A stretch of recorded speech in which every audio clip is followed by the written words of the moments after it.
yizeye ibidashoboka nyamara aremera.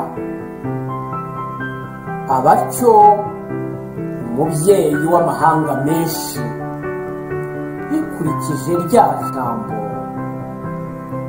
ngo dore uko urubyaro rwawe ruzangana, ntiyigeze acogora mu kwemera areba umubiri ushaje.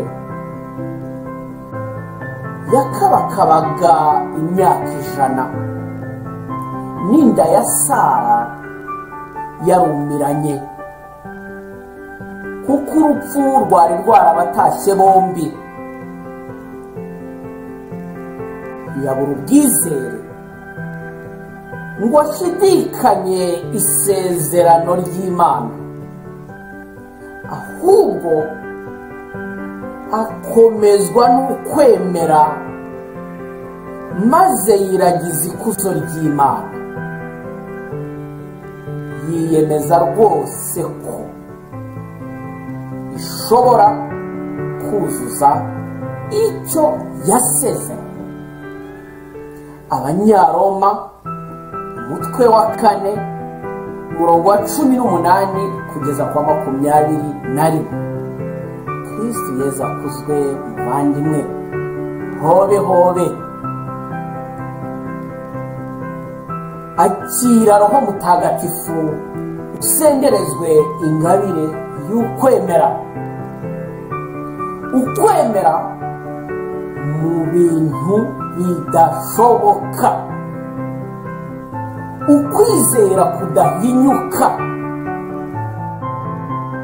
Imana yongeye kuduha aka kanya k'umugisha wayo kugira ngo nge nawe dufatanye guhagarara imbere y'icyubahiro cyayo mu bushobora byose bw'Imana yacu.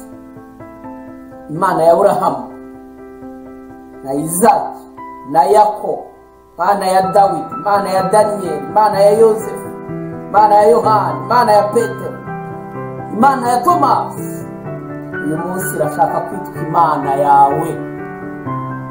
Yita Imana yawe kubera ko hari ubushobozi bwayo, ububasha bwayo, ubuhangange bwayo bugiye kugaragaza ibigwi byayo mu nzira y'ubuzima bwawe no mu mateka ufite. Muri iri sengesho ryo kuri iki cyumweru saa 2 ku masaha yo mu Rwanda no mu Burayi, saa 8 hano Ottawa muri Canada, ngwino dufatanyirize hamwe guhagarara imbere y'ibidashoboka, turi mu bushobozi bw'Imana, mu kwizera, mu kwiringira. Imana ikore ibitangaza